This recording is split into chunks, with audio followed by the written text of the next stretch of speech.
Bonjour, c'est Ursule encore. On est le 22 juillet 2020. Alors, je viens sonner la trompette aujourd'hui encore et je viens nous encourager, amen, à être des personnes éveillées. Et si nous sommes réveillés, réveillons aussi les autres. Amen. On est vraiment dans le temps où on a besoin de beaucoup de sagesse pour ne pas tomber dans les pièges de l'ennemi.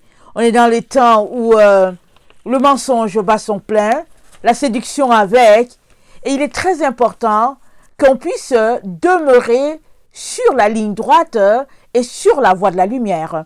Et ça, je peux vous dire que ce n'est pas donné. Alors souvent, on a l'impression qu'on est dans la vérité alors qu'on est déjà dans le faux. Alors la Bible dit, telle voie paraît droite à un homme, mais c'est la voie, telle voie paraît droite à un homme, mais c'est la voie de la perdition. Ça, c'est Proverbe qui dit cela. Alors, si ce n'est pas l'Esprit de Dieu qui nous révèle par des titillements que ici, fais attention, on va tous se perdre. Amen. Alors, c'est vraiment une grâce d'avoir le Seigneur qui nous avertit par-ci, par-là. Il est aussi très important qu'on ne puisse pas fermer certaines portes. Amen. Il y a des personnes qui vont dire, cette personne, si elle m'énerve, moi, je ne veux pas l'écouter. Alors que Dieu a donné quelque chose à cette personne qui peut t'aider. Amen. Alors, Job a dit, Dieu parle tantôt d'une manière et tantôt d'une autre, et nul n'y prend garde. Alors, il est très important que tu puisses collecter pour toi seul toutes les manières avec lesquelles Dieu parle. De telle sorte que tu ne puisses pas être surpris. C'est ça que la Bible appelle le discernement. C'est très important de rechercher le discernement. Amen. Alors, si on lit le livre de Proverbes, on va voir longuement, largement comment Sagesse parle d'elle. Et elle nous parle de discernement. Je vais le lire rapidement. Et vous savez, on n'a jamais assez de la parole de Dieu. Amen. C'est toujours succulent d'écouter cette parole et puis de soupirer après toutes les grâces qui sont liées à la parole. Amen. Alors, dans le Proverbe 3, le verset 11, c'est Sagesse qui parle, et elle dit, mon fils, ne méprise pas la correction de l'Éternel, et ne t'effraie pas de ses châtiments, car l'Éternel châtie celui qu'il aime, comme un père l'enfant qu'il chérit. Heureux l'homme qui a trouvé la sagesse, et l'homme qui possède l'intelligence. Amen. Car le gain qu'elle procure est préférable à celui de l'argent.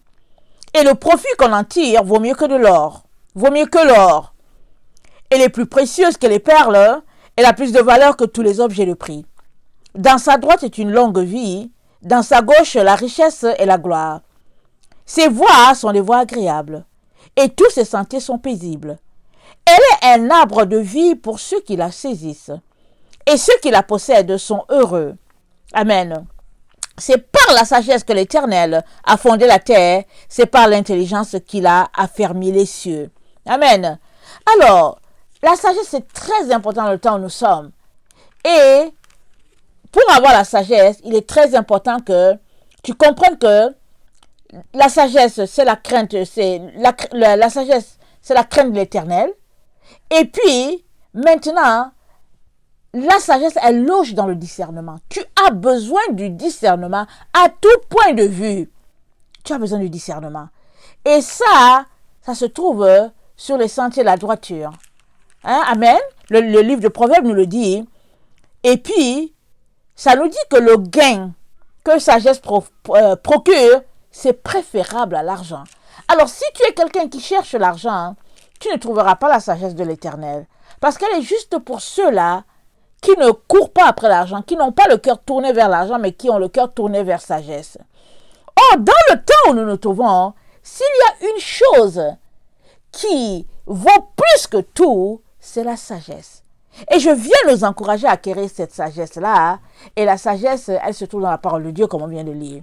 Alors, soupirons à cette sagesse-là, demandons au Seigneur de nous la donner et ne laissons rien, c'est-à-dire ne laissons rien tomber, non, laissons tout tomber pour la cause de sagesse, voilà, laissons tout tomber pour la cause de sagesse. Si ce que tu as, alors tu dois le comparer avec la sagesse, compare et choisis la sagesse, parce qu'elle te mènera jusqu'au trône divin.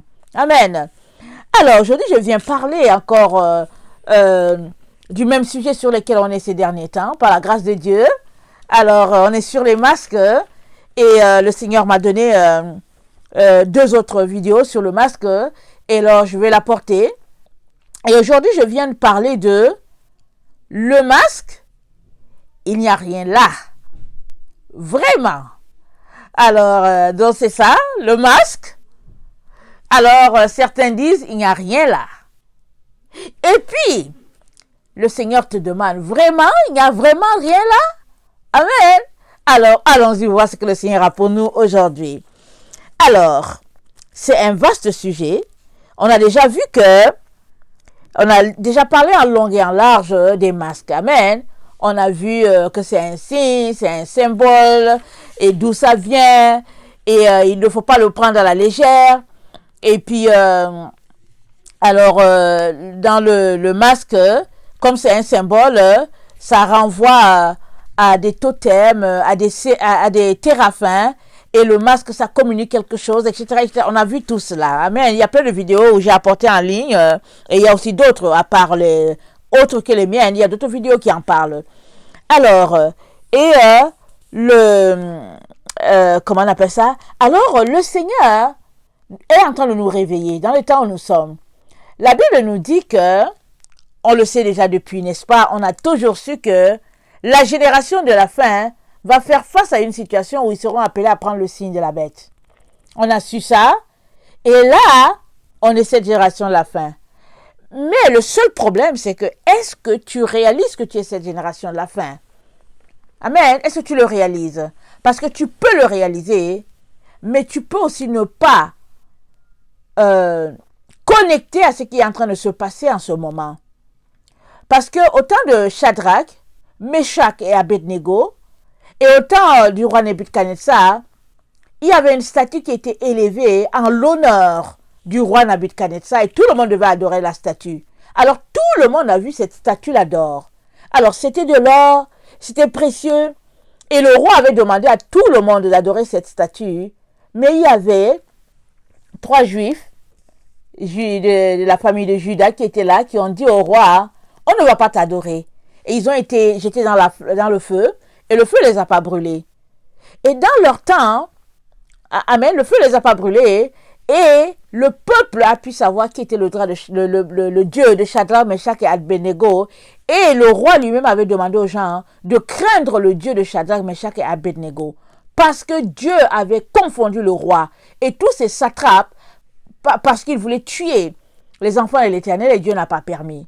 Alors c'était quelque chose de visible, un grand signe visible. Comme quand on est là, quand la télévision nous montre le dôme en Israël, on voit l'endroit où la mosquée est montée, on voit cette boule d'or là, on le voit. Mais Jésus nous a dit que dans le temps où nous sommes, il se pourrait qu'on ne voit pas forcément l'idole qui est élevée en l'honneur de Satan. Il nous a dit de nous méfier de la séduction. Et ça, c'est le signe, c'est un des signes qui marque la fin de notre temps. Amen. Quand les disciples ont demandé au Seigneur, mais comment est-ce qu'on va savoir que c'est la fin? Puisque Jésus était en train de leur dire qu'il y aura des pierres, il ne restera pierre sur pierre. Ils ont dit au Seigneur, mais comment on saura?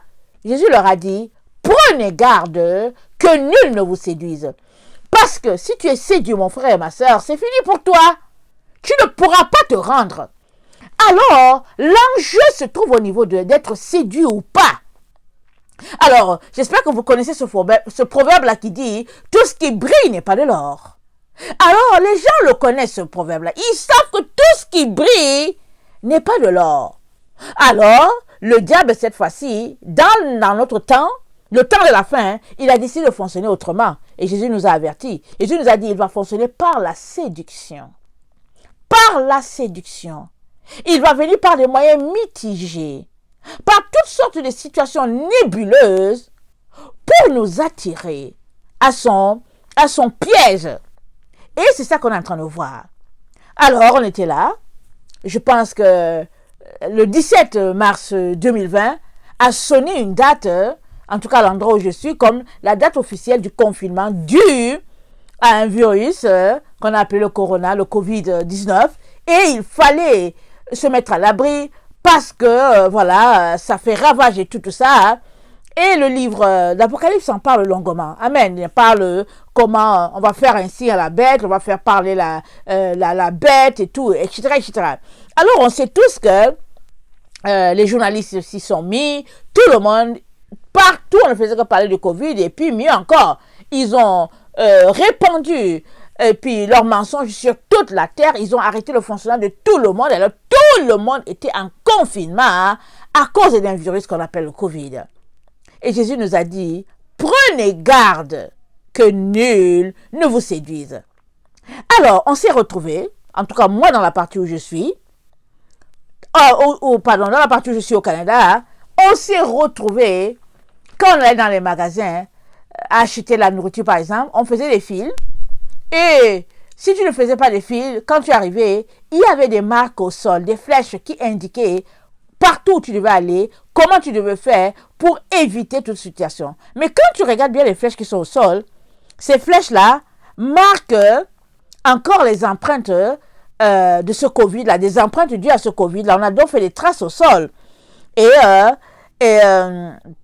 Donc, non seulement il y avait ces traces-là au sol qui rappelaient le serpent parce que c'était serpenté. Ce n'était pas un seul, c'était vraiment serpenté. On te faisait tourner partout.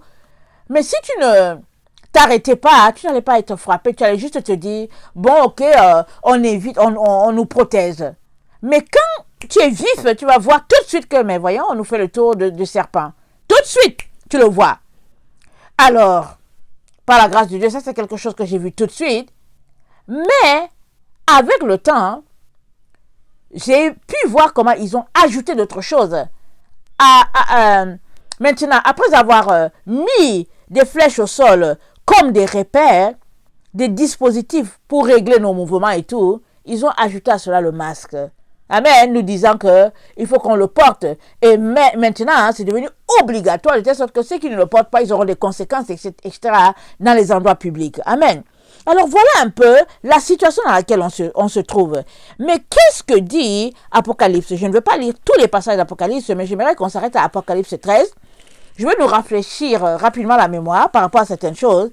Et aujourd'hui, je viens parler du lien qu'il y a entre, au fait, le masque et le ventre. Amen. Il y a un lien étroit entre les deux. Parce que ça a commencé par mettre des signes au sol.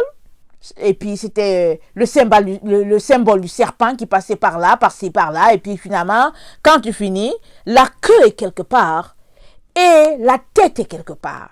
Ça dit, il faut regarder ça. Moi, là, je suis là, je regarde, je dis, mais ce n'est pas possible, Seigneur, qu'est-ce que ces gens-là sont en train de faire? Alors maintenant, quand on vient au niveau du masque, Apocalypse 13 nous dit ceci. Apocalypse 13, le verset, je vais lire le verset 16, ça dit, et elle fit que tous, ça veut dire parlant de la seconde bête, petits et grands, riches et pauvres, libres et esclaves, reçussent une marque sur leurs mains, droite ou sur leur front, et que personne ne put acheter, ni vendre, sans avoir la marque. Là où nous sommes là, toi et moi ne pouvons pas aller dans une épicerie, acheter ou vendre si on n'a pas de masque. Mais ils ont commencé d'abord par un signe au sol. Amen. Ils ont commencé par nous mettre en rang, et ils ont mis un signe au sol. Et puis aujourd'hui, on est au niveau du masque. Dans quelques temps, on sera au niveau du vaccin qu'ils vont imposer. Et après, ils vont venir au niveau de la puce sur le front ou bien sur la main. C'est là qu'ils vont amener l'humanité. Amen. Alors le Seigneur nous dit de nous réveiller. Et lisons encore Apocalypse 14, le verset 9. Ça dit, et un autre, un troisième ange les suivit en disant d'une voix forte, si quelqu'un adore la bête et son image, et reçoit une marque sur son front ou sur sa main, il boira lui aussi du vin de la fureur de Dieu, versé sans mélange dans la coupe de sa colère, et il sera tourmenté dans le feu et le soufre devant les saints anges et devant l'agneau. C'est ça. On dit, et un troisième ange les suivit en disant, d'une voix forte, si quelqu'un adore la bête, un point. Ça c'est un, adorer la bête. Deuxième, si quelqu'un adore son image. Troisième, si quelqu'un reçoit une marque sur son front ou sur sa main. Alors maintenant, tu peux m'écouter et dire, Ursule, il n'y a rien là, ce n'est qu'un masque, il faut qu'on mange. Tu peux justifier cela. Mais, qu'est-ce que dit la Bible? La Bible dit, il y a quelque chose à ce que tu portes un masque. Vraiment, il y a quelque chose. Tu ne peux pas, toi qui es créé à l'image de Dieu, porter des masques pour aller faire des courses. Tu n'en as pas besoin. Ils sont en train de monter leur scénario de toutes parts pour nous soumettre, pour nous imposer, pour contrôler nos vies, nous imposer leur point de vue et venir nous enlever la gloire de Dieu sur nous. Nous avons été créés à l'image de Dieu, toi et moi. Si eux, ils ont pris la gloire de Satan, c'est leur problème, c'était leur choix. Qu'ils ne nous donnent pas ce qu'ils ont pris. Nous, on ne veut pas de leur cadeau, on ne veut pas de leur voix. On a choisi la nôtre et c'est la voie étroite. Maintenant, je suis en ligne pour te réveiller, pour te dire, il y a quelque chose à ce que tu ailles faire les achats en portant ton masque. Il y a quelque chose à ce que tu le fasses. Alors, le témoignage que je vais te donner, c'est que tu peux me déjà dire, mais Ursule, toi, tu vas faire comment? Alors, il faut que je te dise quelque chose. Pendant qu'ils ont lancé le confinement au mois de mars, j'avais déjà quand même du stock à la maison. Je pouvais vivre un bon 6 mois sans aller quelque part. Mais le Seigneur m'a allumé. Je me suis dit, si, alors que là, on est au début, ils nous alignent hein, pour aller chercher à manger. Alors, qu'est-ce que ça sera demain? C'est comme ça que j'ai réfléchi. Alors, j'ai commencé à aller m'aligner à Walmart parce que tous les magasins étaient fermés, mais Walmart était ouvert. Alors, j'allais m'aligner, j'allais avec mes documents, je lisais mes documents de ma Bible, j'étais dans le rang, je lisais, et puis souvent le rang me prenait 30 minutes, c'était en hiver, bien un peu vers la fin hiver, début printemps. Alors, c'était agréable avec son manteau, ses gants et tout. Moi, j'étais là dans mon rang, tranquille. Et qu'est-ce que j'allais faire à Walmart? J'allais faire mon stock. Je faisais mon stock. Et, pareil, quand j'allais dans les autres magasins, je faisais mon stock. Je me disais, on ne sait pas ce qui va arriver demain. C'est mieux de faire son stock. Sans savoir que plus tard, il viendra avec cette affaire de masque. Alors, quand le masque a été annoncé, comme je l'ai maintes fois dit, je me suis retrouvée à aller faire toujours mon stock. Et je suis arrivée dans un magasin, on m'a imposé de porter le masque parce que j'avais un problème de store. Je voulais des stores chez moi, j'avais un problème. Et puis, mes stores, ça fait plus de 10 ans, et puis c'était vraiment plus dans un bon état, je voulais des stores. Et quand je suis arrivée, pour servir tout le monde, on nous a donné les masques. Moi, je ne comprenais pas, on dit non, on va vous servir, mais il faut des masques. Madame, on vient de rouvrir. Effectivement, c'était fermé complètement. Et ils ont ouvert, je me suis dit, ok. Et je suis restée avec ce masque-là pendant un bon 30 minutes pour pouvoir faire ma commande. Et je parlais, et puis l'autre aussi parlait, et puis j'ai trouvé ça pénible. Dès que je suis sortie, j'ai arraché ce masque-là, ça m'énervait pas mal. Alors, je suis aussi allée dans un autre magasin, et on était là, mon mari, et puis je pense un enfant, et on était là, et puis le monsieur nous a donné les masques, il nous a dit, portez ça avant d'entrer. Moi, je trouvais ça spécial, je me suis dit, mais quand même, ils veulent nous contrôler ou quoi? Alors moi, j'ai mis le masque, on nous a dit de mettre, je l'ai mis, et dès que j'ai traversé la barrière, j'ai enlevé mon masque, et puis j'ai dit à mon enfant, enlève-moi cette bêtise-là. Alors, on a enlevé le masque, et puis, etc., etc. Une fois dans la voiture, le Seigneur m'a dit, Ursule, j'aimerais que tu t'arrêtes sur le masque. Parce que pour moi, c'était quelque chose pour moi, c'était pas important. Là, je commençais à réaliser que, ça a l'air sérieux, cette affaire de masque-là. Alors, j'ai commencé à aller fouiller, lire et tout. Mais le Seigneur m'a dit, non, va lire dans la Bible, va lire. Et j'ai commencé à lire Apocalypse 13, Apocalypse 14, Apocalypse 20, parce que le Seigneur m'a arrêté là. Il dit, lis, je vais te parler, lis, je vais te parler. Et c'est comme ça que il a commencé à ouvrir mes yeux petit à petit, afin que je réalise que, oui, c'est un masque qu'on nous demande de porter, mais c'est plus que le masque. Ce qu'il vise, c'est autre chose. Le masque est là. Le prétexte qu'il donne, c'est qu'il y a une maladie qu'on appelle le Covid-19, et pour nous protéger, il faut porter un masque. Mais quand tu écoutes les vrais médecins, je parle des vrais, ceux qui ne sont pas vendus à la cause du nouvel ordre mondial, ils te diront, on ne peut pas porter un masque, ça étouffe. Dieu nous a créés pour qu'on puisse respirer pleinement. Donc, on n'a pas besoin de masque. Et même dans une cas de pandémie, ce n'est pas le masque qui va nous protéger. Au contraire, à force de mettre le masque, en tout cas, on va plutôt dispatcher la maladie autrement. Et en plus de cela, il paraît que la maladie peut muter. Le virus peut muter et puis devenir autre chose. Alors, quand tu écoutes ces vrais médecins, tu t'arrêtes, tu te dis, mais c'est quoi qui est en arrière? Alors, le Seigneur nous a donné dans les autres vidéos de réaliser que c'est question d'adorer une image, parce que Dieu a dit, écoute, ô Israël, je suis l'Éternel ton Dieu, tu n'auras point d'image devant ma face. Et il nous demande d'apporter une image. Pour toi, l'image peut être que voilà, c'est une idole. Bon, l'image peut être une statue qui est montée, ça peut être cela. L'image peut être que tu as le tatou partout sur toi.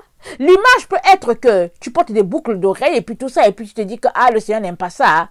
Mais le masque, tu ne vois pas vraiment là où c'est question d'image, parce que c'est un tissu, ça n'a pas tant de valeur que ça. Alors tu peux trouver que c'est quelque chose juste pas d'importance. Mais le Seigneur te dit, ne traite pas les choses comme ça, parce que ce que Dieu a considéré sacré, ne le prends pas, ne le méprise pas pour quelque chose qui n'a pas de valeur. Et qu'est-ce que Dieu a considéré sacré? Il a considéré ton visage sacré. Alors il t'a créé à son image. Et il dit que tu es saint. Tu es à son image. Et Jésus-Christ a dit à Philippe, quand tu m'as vu, tu as vu le Père. Et le Seigneur s'attend à ce que quand on nous voit, on puisse voir le Père et le Fils en nous. Et Jésus-Christ, dans sa prière sacerdotale, dans Jean 15, il a dit, Père, préserve-les du monde. Ils sont dans le monde, mais préserve-les afin qu'ils soient un comme toi et moi. Nous sommes un, afin qu'ils soient un avec nous. Alors, quand nous appelons le nom de Jésus, quand nous nous réclamons de Jésus, Dieu est là, Jésus-Christ est là. Alors, comment pouvons-nous prendre un tissu, mettre sur notre visage pour cacher ce visage-là? Oui, il peut arriver des situations où en hiver, le vent est tel qu'on prend notre foulard, on attache, ça c'est autre chose. Mais que des personnes mal intentionnées, membres des sectes, des personnes nébuleuses dans leurs pensées, des personnes vraiment souillées dans leur idéologie, ces personnes-là viennent nous dire quoi faire et ne pas faire. C'est là que réside le problème.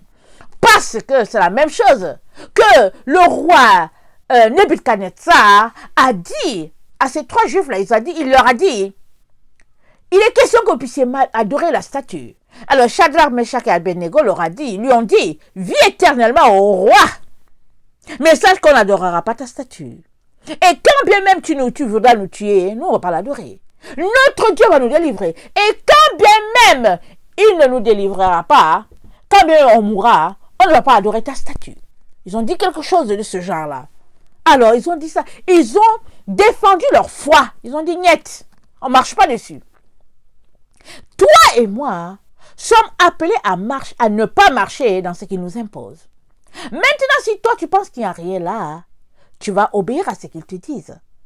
Et tu vas te retrouver à ternir l'image de ton Dieu. Tu vas te retrouver à mépriser ton Dieu. Tu vas te retrouver à adorer la bête, à adorer l'image de la bête.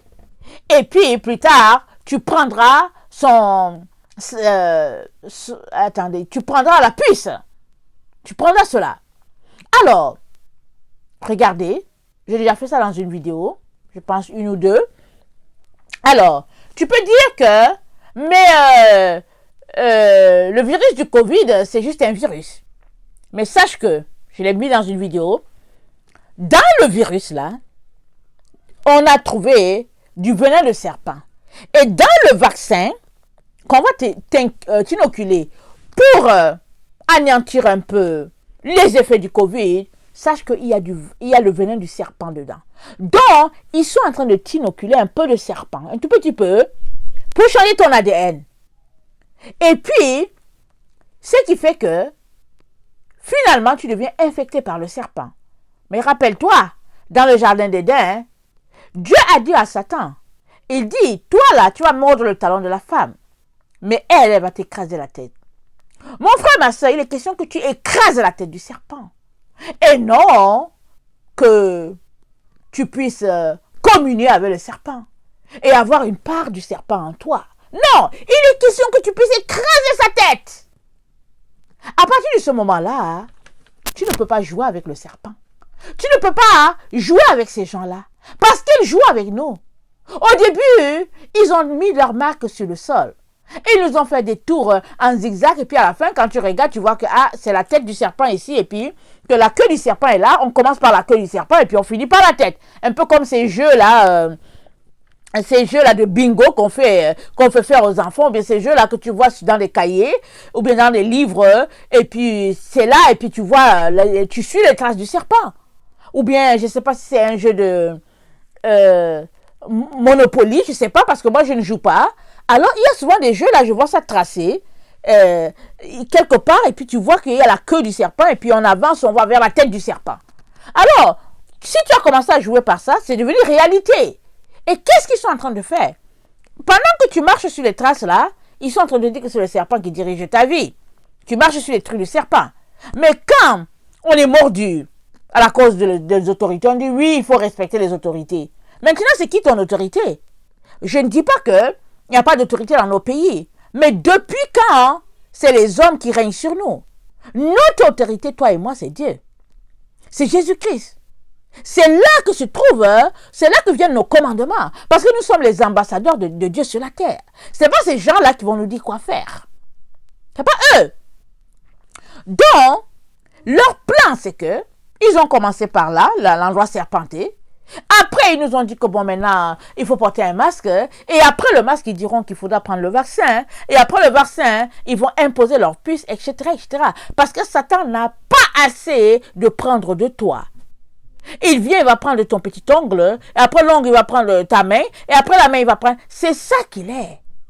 Afin de nous soumettre. Mais tout dépend aussi de comment tu lui cèdes ta volonté. Comment tu cèdes un peu de toi à l'ennemi de Dieu qui est aussi ton ennemi. Mais si tu te rappelais que Dieu a dit que tu vas lui écraser la tête et que ta postérité va écraser la tête du serpent, tu ne t'amuseras pas avec ça. Tu feras plutôt très attention pour aller lire ce qu'on en dit. Alors, on est en combat. Et le combat est que Dieu t'a déjà déclaré vainqueur. Il a dit au serpent que la postérité de la femme va écraser sa tête. Il lui a dit ça. Ça, c'est le premier élément. Le deuxième élément, c'est que dans Apocalypse 12, il nous est rapporté au verset 7 que il y a eu guerre dans le ciel. Et Michel et ses anges combattirent contre le dragon. Et le dragon ici, c'est le serpent. Et le dragon et ses anges combattirent. Donc là où nous sommes, toi et moi, il y a un grand combat qui est en train de se passer. Mais ils ne furent pas les plus forts. Le dragon et ses anges ne furent pas les plus forts. Et leur place ne fut plus trouvée dans le ciel. Et il fut précipité le grand dragon. Le serpent ancien, appelé le diable, et Satan, celui qui séduit toute la terre, il fut précipité sur la terre, et ses anges furent précipités avec lui. Et j'entendis dans le ciel, le verset 10, une voix forte qui disait, « Maintenant le salut est arrivé, et la puissance et le règne de notre Dieu et l'autorité de son Christ, car il a été précipité, l'accusateur de nos frères, celui qui les accusait devant notre Dieu jour et nuit. » Verset 11. Ils l'ont vaincu à cause du sang de l'agneau et à cause de la parole de leur témoignage.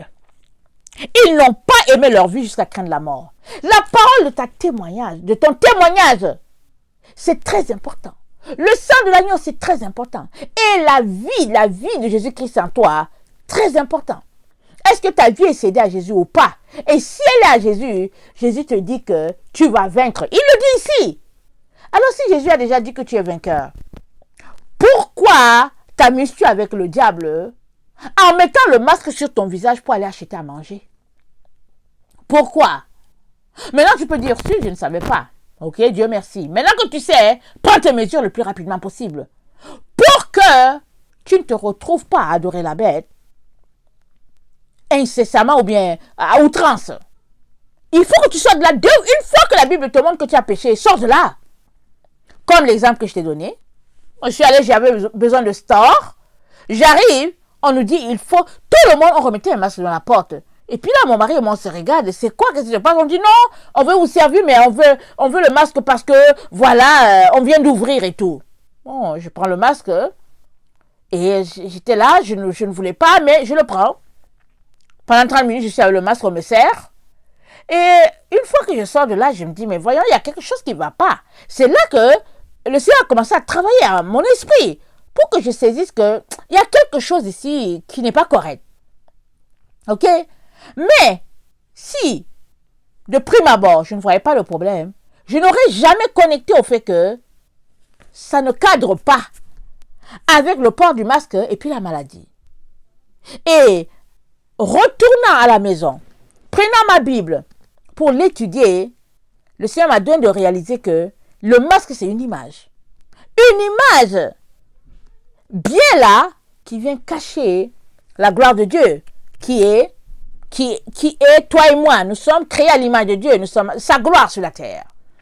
Alors, soit tu décides en toi-même que ici, là, tu ne continues pas sur ce chemin-là et tu sors de ce système-là le plus rapidement possible en allant acheter tes choses le plus rapidement pour ne pas dépendre d'eux. Soit tu dis, ben, il n'y a rien là et tu continues à jouer avec eux de telle sorte que après t'avoir fait tourner dans le magasin et t'avoir fait porter le masque, ils vont te dire, maintenant, c'est pas suffisant, il faut prendre le vaccin. C'est ça qu'ils vont te faire. Donc, il est très important que tu réalises que ici, là, il est question d'un combat. Et toi, Jésus a déjà déclaré que tu as gagné ton combat. Il t'a déclaré vainqueur sur ton combat depuis le commencement.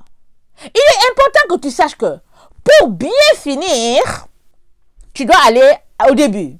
Et bien finir, c'est que nous sommes dans l'Apocalypse, nous sommes dans le temps de la fin. Hein. Alors tu dois aller au début, c'est que tu dois retourner dans la Genèse et puis saisir qu'est-ce que Dieu a dit, qu'est-ce qui s'est passé et qu'est-ce que Dieu a dit, parce que les choses vont arriver telles que Dieu les a déclarées. Et les choses ne vont pas arriver comme Satan aimerait qu'elles arrivent. Ça va arriver comme Dieu a dit qu'elles devraient arriver. Mais, sache que si toi-même, tu ne t'extirpes pas de ce système-là qui est en train de nous envahir, alors tu vas te retrouver à adorer la bête malgré toi. Et le temps que tes yeux s'ouvrent, tu seras là devant eux, incapable de faire quoi que ce soit, parce qu'ils t'auront injecté leur venin, leur fameux vaccin. Et puis tu ne pourras plus te retrouver dans la présence de Dieu. Alors, il y a combat. Le combat bat son plein. Mais il va arriver un moment où il va atteindre l'apogée. Amen. Alors, nous sommes en pleine guerre. Dis-toi cela. Alors, à partir de ce moment-là, quand tu es en guerre, tu ne t'avises pas avec l'ennemi. Tu prends tes mesures. Tu mets tes balises. Tu traces bien ta ligne, de telle sorte que si l'ennemi traverse ça, c'est gare à lui. Mais ici, nous ne combattons pas contre la chair et le sang, dit la parole de Dieu dans Éphésiens. Nous combattons contre les principautés et dominations dans les lieux célestes. Et ici, le combat est d'autant plus intense que le diable lui-même est venu se mettre là avec ses agents, les anges déçus, et ils veulent en finir avec les enfants de Dieu. Mais ils y vont par la voie mitigée, la voie de mensonge, la voie de nous faire croire que, ouais, il y a une maladie ici, voilà ce qui se passe, et que voilà ce qu'il faut faire. Il est donc très important que nous assurons que, au fait, on est bien en connexion avec notre Seigneur et que il n'y a rien qui va venir nous détourner de notre chemin. Alors, comme je disais tantôt, ce n'est pas pour rien qu'ils te disent de mettre un masque pour aller au magasin, pour faire tes achats. Et l'histoire s'est déjà passée c'est déjà passé dans l'Ancien Testament. Amen. Alors, qu'est-ce qu'ils sont en train de faire ici? Ils sont en train d'échanger ton âme pour de la nourriture. Ils sont en train de te dire, donne-nous ton âme, donne-nous le respect et on va te donner de la nourriture. Alors tu t'en vas dans leur centre commercial parce que puisque tu as besoin de manger, alors ils te demandent allégeance au diable et puis ils demandent allégeance au diable et puis ils te donnent à manger. Si tu ne vas pas, tu ne prêtes pas allégeance au diable, il n'y a pas de nourriture pour toi. Maintenant que tu es au courant et que ou bien tu sembles être surpris par cette situation, alors viens devant Dieu et puis parle-en avec lui, prends tes mesures, va faire ton stock le plus rapidement et sors de cette situation-là le plus rapidement possible. Ne leur donne pas, ne leur cède même pas ton petit pouce, ton petit doigt, ne leur cède pas. Ils vont finir par tout prendre. Alors, allons-y lire Genèse 25. On va au début, n'est-ce pas? On veut bien finir, alors on va au début. Genèse 25, c'est l'histoire d'Ésaü et puis de son frère Jacob. Alors, je commence au verset 27. Les enfants grandirent, Ésaü devint un habile chasseur, un homme des champs, mais Jacob fut un homme tranquille qui restait sous les tentes. Isaac aimait Ésaü parce qu'il mangeait du gibier et Rebecca aimait Jacob. Comme Jacob faisait cuire un potage, Ésaü revint des champs, accablé de fatigue. Et Ésaü dit à Jacob, « Laisse-moi, je te prie, manger de ce roux-là, car je suis fatigué. » C'est pour cela qu'on a donné à Ésaü le nom de Édom. Jacob dit, « Vends-moi aujourd'hui ton droit d'aînesse. » Ésaü répondit, « Voici, je m'en vais mourir. À quoi me sert ce droit d'aînesse? » Et Jacob dit, « Jure-le-moi d'abord. » Et il le jura, et il vendit son droit d'aînesse à Jacob. Alors Jacob donna à Ésaü du pain et du potage de lentilles. Il mangea et but, puis se leva et s'en alla. C'est ainsi qu'Ésaü méprisa le droit d'aînesse. Alors, Ésaü a méprisé son droit d'aînesse. Il l'a vendu à Jacob. Jacob qui le voulait. Jacob a dit, tu veux du potage? Donne-moi ton droit d'aînesse. Et puis je vais te donner de la lentille, de la soupe à lentilles.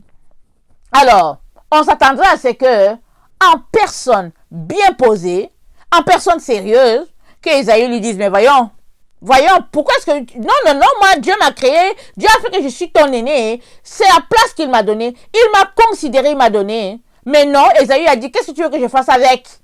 Prends. Jacob a pris. Mais Dieu était témoin de ce qui s'est passé. Parce que quand le moment est venu d'avoir la bénédiction, et puis chez les Juifs, la bénédiction, c'est l'aîné qui le prend. Quand le moment est venu de prendre la bénédiction, alors Ésaü a voulu la prendre, mais le Seigneur, il a voulu le prendre, mais Dieu a vu ce que Ésaü a fait, alors Jacob est venu, il a usurpé cela. Sa mère l'a aidé. Mais pendant que les gens disent, la Bible mentionne, Jacob a usurpé, la réalité est que Ésaü a vendu son droit à Jacob. Donc dans le monde spirituel, tout acte qu'on pose a une conséquence, que tu le veuilles ou pas.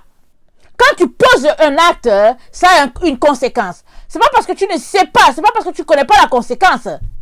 Tout acte que tu poses a une conséquence. Alors il est très important que tu réfléchisses avant de poser un acte quelconque.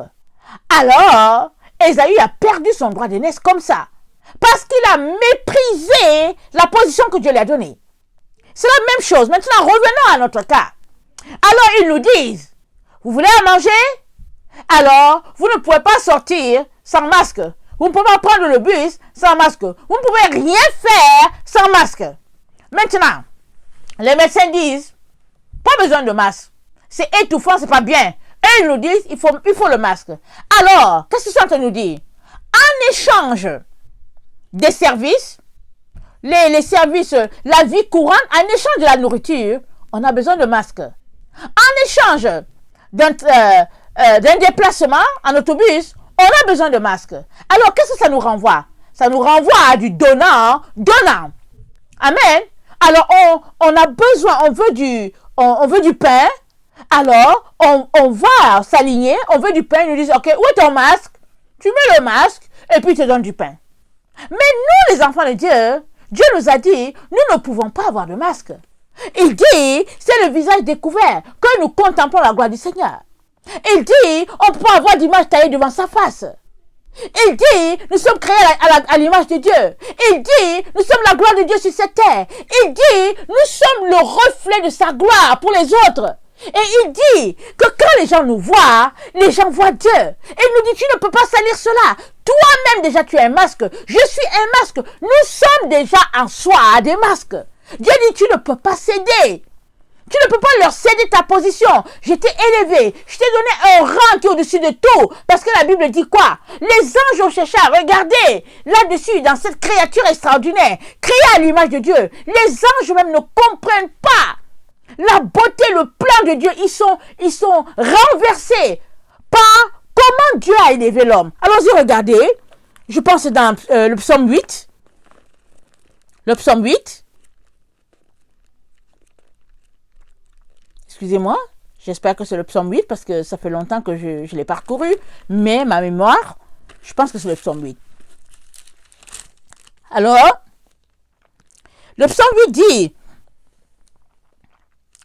Éternel, notre Seigneur, que ton nom est magnifique sur toute la terre. Ta majesté s'élève au-dessus des cieux. Par la bouche des enfants et de ceux qui sont à la mamelle, tu as fondé ta gloire pour confondre tes adversaires, pour imposer le silence à l'ennemi et au vindicatif. Quand je contemple les cieux, ouvrage de tes mains, la lune et les étoiles que tu as créées, qu'est-ce que l'homme pour que tu te souviennes de lui? Et le fils de l'homme pour que tu prennes garde à lui? Et tu l'as fait de peu inférieur à Dieu. Et tu l'as couronné de gloire et de magnificence. Et tu as donné la domination sur les œuvres de tes mains. Tu lui as donné, la domination sur les œuvres de tes mains. Tu as tout mis sous ses pieds. Les brebis comme les bœufs, les animaux des champs, les oiseaux du ciel et les poissons de la mer, tout ce qui parcourt les sentiers des mers, Éternel notre Dieu, que ton nom est magnifique sur toute la terre. Alors, je reviens au verset 6. Tu l'as fait un peu inférieur à Dieu, parlant de l'homme, et tu l'as couronné de gloire et de magnificence. Tu lui as donné la domination sur les œuvres de tes mains. Et tu as tout mis sous ses pieds. Alors Dieu a tout mis sous tes pieds. Et il dit, adore-moi. Je suis l'Éternel ton Dieu. Tu n'auras point d'autre Dieu devant ma face. Tu ne te feras point d'image taillée. Tu ne te prosterneras pas devant eux. Parce qu'il t'a créé à son image. Il t'a donné la domination sur tout. Il dit, voilà la condition.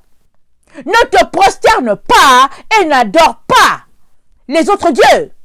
Mais eux, ils viennent et disent, ok, ils connaissent très bien la Bible, ces sorciers-là, ils connaissent la Bible, ils la connaissent très bien.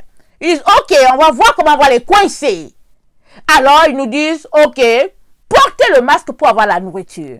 Mais maintenant, tu es coincé, n'est-ce pas? Mais qu'est-ce que tu vas faire? Est-ce que tu vas déshonorer ton Dieu pour de la nourriture? Comme Ésaü a fait, ou bien tu vas t'arrêter et réaliser que c'est ici la sagesse. Que tu as besoin de sagesse pour trouver une solution ici. Parce que ton Dieu est supérieur à tous les autres dieux et tu ne peux pas le rabaisser. Tu ne peux pas le piétiner, ce Dieu-là. Tu as besoin de sagesse, mon frère et ma soeur. La situation est très grave. Ou bien tu peux dire, oh, Ursule, elle exagère, et puis bon, c'est pas ça le signe de la bête. Mais le temps que tu te rends compte, il sera trop tard. Je suis en train de réveiller ta conscience, de l'élever à un niveau où Dieu veut que tu puisses voir. Arrête-toi! Vas-tu te compromettre éternellement? Jusqu'où vas-tu avec le compromis avec ces gens-là? Ils sont souillés dans leur conscience. Ils sont souillés. Tout ce qu'ils veulent, c'est t'amener dans les ténèbres et la noirceur. Leur intention, leur cœur leur cœur n'est pas bien. Leur cœur est juste porté vers le mal. Et Dieu te dit, ne marche pas sur ce sentier-là. Tu vas te perdre. Il te dit de choisir. Il te dit, à l'exemple de Ésaü, ne prends pas ce chemin-là. Parce que Ésaü a pris ce chemin. Le temps qu'ils veulent revenir trop tard, Jacob était là. Dieu a été témoin. Dieu a été témoin. Et Dieu est témoin de tout ce qui se passe. Dans ta maison, dans ton petit secret, Dieu sait tout. Dans ton cœur, Dieu sait tout. Entre vous et moi, vous savez que ce n'est pas la nourriture qui manque sur la terre. Pendant qu'ils privent un continent de nourriture, ils mettent la guerre en Afrique partout. Il y a la nourriture, c'est de l'opulence alimentaire en Occident. On jette de la nourriture. Il suffit d'aller au niveau des poubelles. On jette de la nourriture.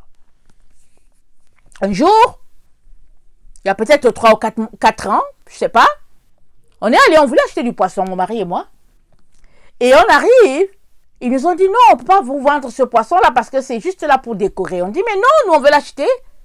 Parce que c'est un poisson que mon mari aimait et tout ça. Et puis il s'y connaît un peu. Ils disent non, on ne peut pas vous le vendre. Parce que ça a déjà fait une semaine là, à cet endroit. Et on a comme consigne que quand le poisson fait une semaine, on doit le jeter, veut pas, même si ce n'est pas pourri. Et si c'était pas pourri, le poisson n'était pas défectueux, mais il fallait le jeter. Alors, mon mari dit, mais pourquoi? Qu'est-ce qui se passe? Alors on dit, non, on ne peut pas. Finalement, la dame qui était responsable de ça, elle sort discrètement.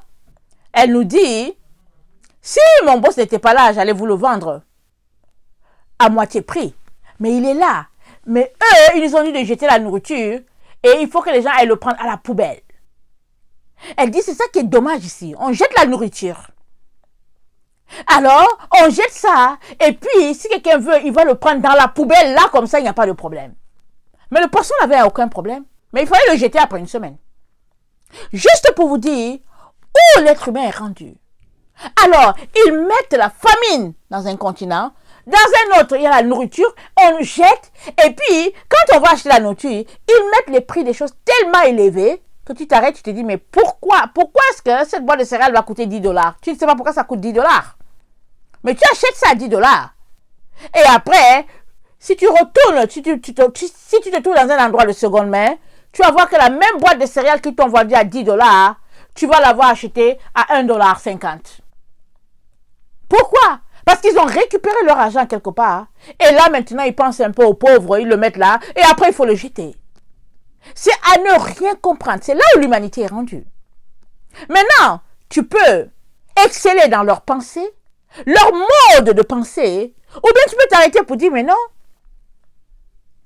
Dieu ne pense pas comme ça parce que Dieu dit quoi? Mes pensées ne sont pas vos pensées. Mes voix ne sont pas vos voix. Alors, tu peux décider d'épouser les voix de Dieu, les pensées de Dieu.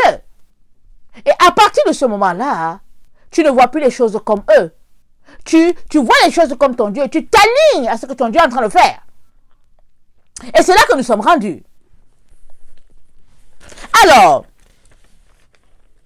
Ésaü donc, il a vendu son droit d'aînesse pour de la nourriture. Alors, il a méprisé quelque chose que Dieu valorise. Et toi là, jusqu'où tu élèves ton Dieu? Quelle est la place que Dieu a dans ton cœur? Alors, le niveau de place où tu l'élèves, tu le serviras en fonction de cela. Autrement dit, tu serviras celui que tu crains. Si tu crains Dieu, tu vas le servir. Tu ne voudras pas l'offenser. Mais si tu crains l'homme aussi, tu serviras l'homme. Alors tu porteras ton masque et tu feras tout ce qu'ils te diront. C'est l'un ou l'autre. Tu ne peux pas être au milieu. Tu dois choisir.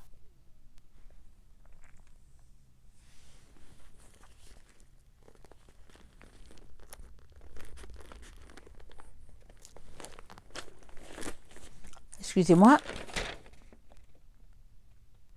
Deutéronome 21, le verset 15 à 17 dit ceci. Deutéronome 21, le verset 15 à 17.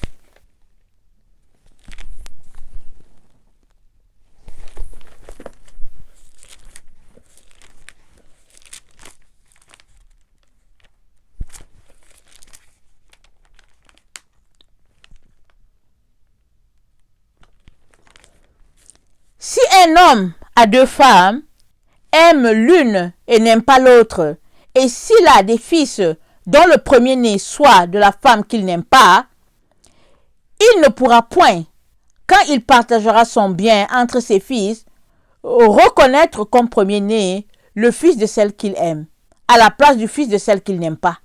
Et qui est le premier-né?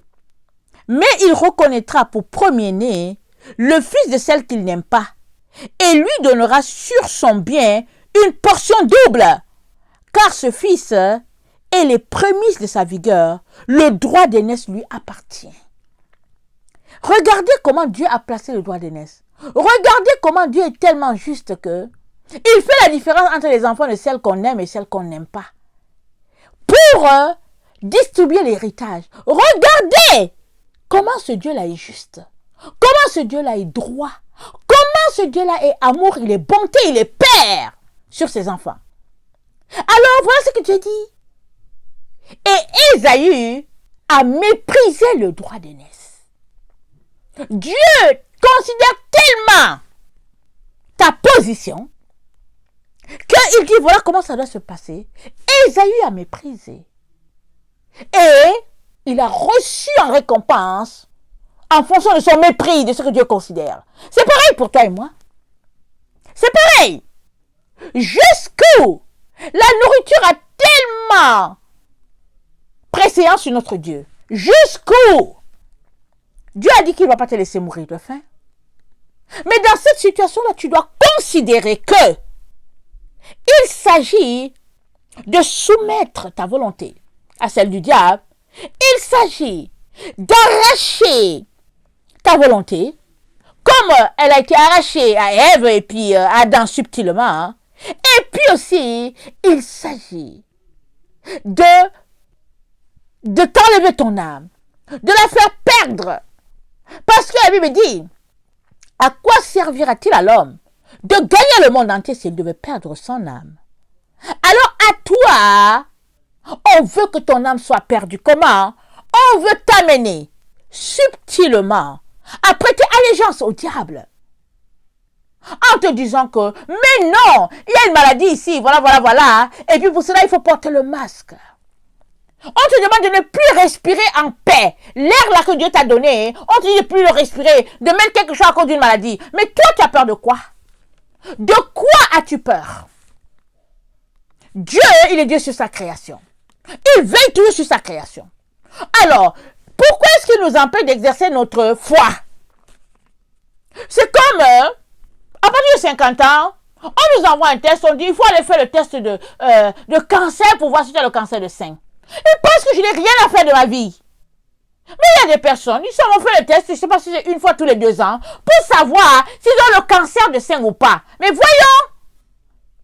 Mais pourquoi est-ce que Jésus est mon Dieu? Pourquoi il est mon Seigneur? Pourquoi est-ce que je vais vivre en fonction du fait que je fais un test pour savoir si j'ai le cancer ou pas? Mais le cancer, il devait avoir peur de moi quand il me voit, non? Parce qu'il sait que je suis l'enfant de Dieu, il devait avoir peur de moi. Et puis si par horreur, il veut venir se placer sur une partie de ma peau, ou bien sur mon corps, mais je vais lui montrer, puisque je suis l'enfant de Dieu. De quoi ai-je peur? Amen. De quoi avons-nous peur? Ils ont inventé la maladie, le Covid. Ils l'ont lancé dans l'air partout. Ok. Mais Dieu est Dieu sur sa création. Il veille sur ses enfants. Il les protège. Tout arme forgé contre nous est sans effet.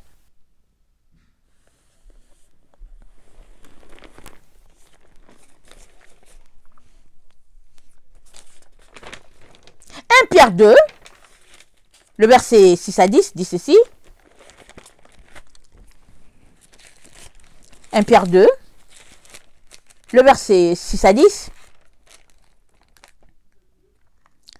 Car il est dit dans l'Écriture, « Voici, je mets en Sion une pierre angulaire choisie, précieuse, et celui qui croit en elle ne sera point confus.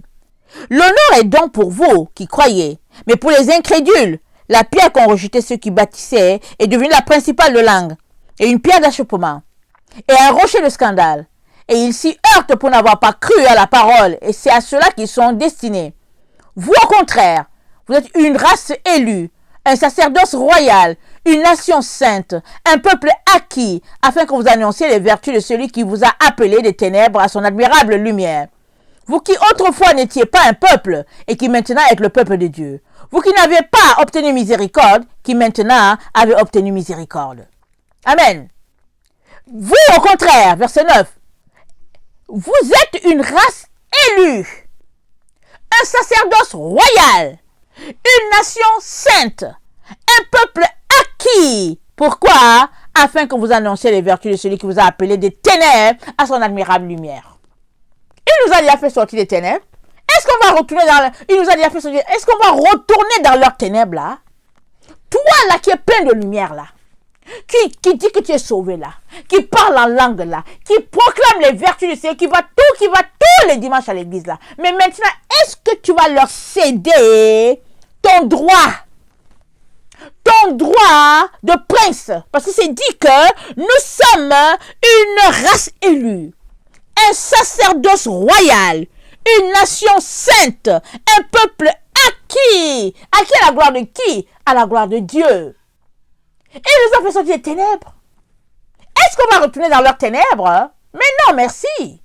Alors, on prend les mesures. Apocalypse 1, le verset 5 à 6.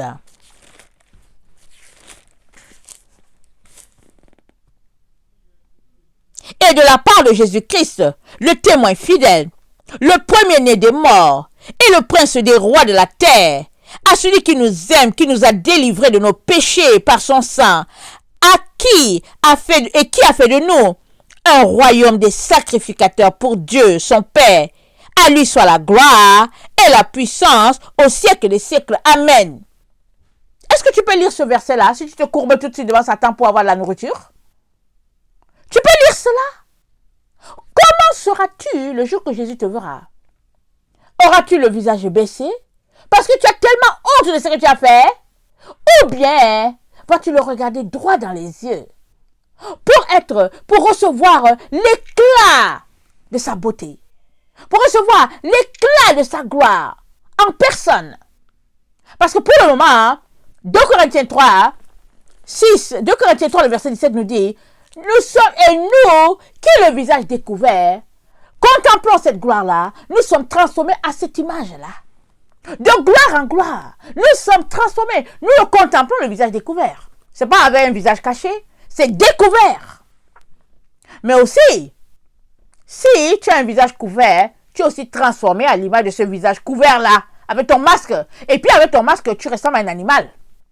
C'est ça. Tu ressembles à un animal. Et tu es rempli de ténèbres. Cette partie-là, tes yeux sont là. Et puis l'autre partie, c'est les ténèbres. Jusqu'où tu es prêt à leur céder ton bras? Jusqu'où? Parce que ces gens-là, ils ne seront jamais satisfaits ou bien rassasiés de ta personne jusqu'à ce qu'ils sachent que tu es mort. Une fois que tu es mort, ils vont dire, bon, on a fini avec lui. Mais tant que tu respires, ils voudront te soumettre et puis t'écraser. Toi, tu dois refuser. Tu dois refuser parce que tu es un prince, tu es un roi. Il a fait de toi un royaume. Il a fait de nous un royaume. Nous sommes des princes, nous sommes acquis à la gloire de Dieu. Le sang royal coule dans nos veines. J'espère que tu le réalises. Et à partir de là, en tout cas, tu ne les laisses pas régner sur toi. Hein. C'est toi qui règnes sur eux, s'il te plaît. Et Jésus-Christ, son millénium, ce sera sur cette terre. C'est pas au ciel le millénium, c'est sur cette terre. Et il cherche des gens qui vont faire partie de ce millénium-là. Mais c'est ceux-là qui se seront tenus devant les agents du diable, devant Satan lui-même pour dire, niet, c'est à moi de t'écraser la tête.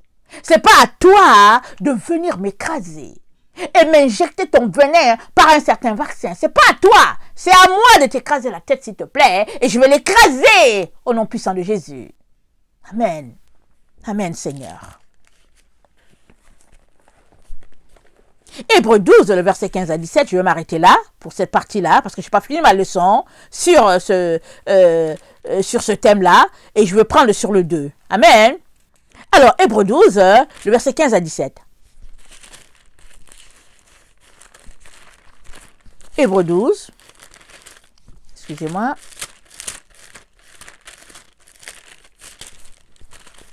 le verset 15 à 17. Ça dit ceci.